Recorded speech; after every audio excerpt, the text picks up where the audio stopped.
నమస్తే, welcome to మనం TV. మనతో పాటు ఉన్నారు కేఎస్ఆర్ గారు. గురుగారు నమస్తే. నమస్తే అమ్మా.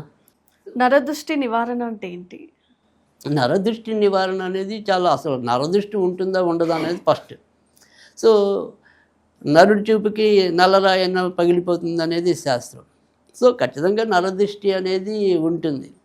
సో అది ఉద్దేశపూర్వకంగా ఉండాలనే కాదు, అంటే ప్రతి ఒక్కరికి కూడా కొన్ని అవయవాల్లో నెగిటివ్ ఉంటుంది, కొన్ని అవయవాల్లో పాజిటివ్ ఉంటుంది.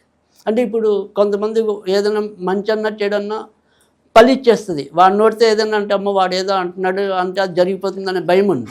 సో అంటే వాడికి ఆ వ్యక్తికి వాక్లో ఉంది. సో మీ చూపు మీకేమీ చెడు లేదు, కానీ మీ చూపులో ఒకసారి నెగిటివ్ ఉండొచ్చు, ఒకసారి పాజిటివ్ ఉండొచ్చు. అమ్మాయి చూపు నా మీద పడిందంటే నేను అదృష్టవంతుని, ఎందుకంటే అమ్మాయి ఎవరిని చూస్తే వాళ్ళకి సిరిపడుతుంది.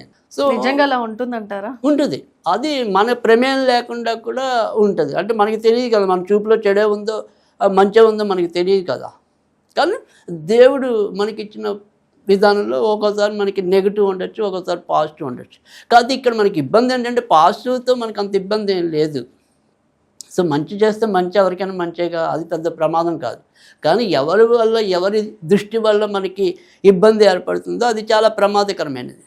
సో కొంతమంది వాళ్ళ చూపుతో సంబంధం లేకుండా కూడా ఈర్ష్య ద్వేషాలతో కూడా ఆ నజర్ అనేది, అమ్మో వాడు ఎదిగిపోతున్నాడని ఏడ్చేవాళ్ళు కొంతమంది ఉంటారు.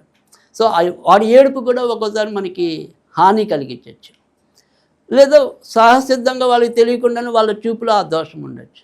సో నజర్ అనేది ఖచ్చితంగా మన మీద ప్రభావం చూపించడం అనేది ఉంటుంది. అందులో జాతక రీత్యా వచ్చినప్పుడు ఏంటంటే ఏవైతే జలతత్వ రాశులను ఉంటాయి, అంటే కర్కాటకం అనేది ఒకటి, వృశ్చికం అనేది ఒకటి, మీనరాశి అనేది ఒకటి. ఈ 3 రాశులకి కొద్దిగా తొందరగా ఇంపాక్ట్ చూపించడానికి ఉంటుంది. తర్వాత మళ్ళీ వృషభ రాశి ఒకటి, తులారాశి ఒకటి. ఈ 2 కూడా రాక్షసుల గురువు యొక్క ఆధిపత్యంలో ఉంటాయి. సో అందుకని వీళ్ళకి కూడా కొంతవరకు నరదృష్టి తగిలే అవకాశాలు ఎక్కువ ఉంటాయి. సో మళ్ళీ ఏవైతే ఈ రాశులు చెప్పామో వీళ్ళకి ఇంకొద్దిగా ఇంపాక్ట్ ఎక్కువ ఉంటుంది. సో అందరికీ ఉండకూడదు ఉండొచ్చు, కానీ వీళ్ళ మీద ఇంకొద్దిగా ఎక్కువ ఉంటుంది. చాలా చక్కగా వివరించారు గురుగారు.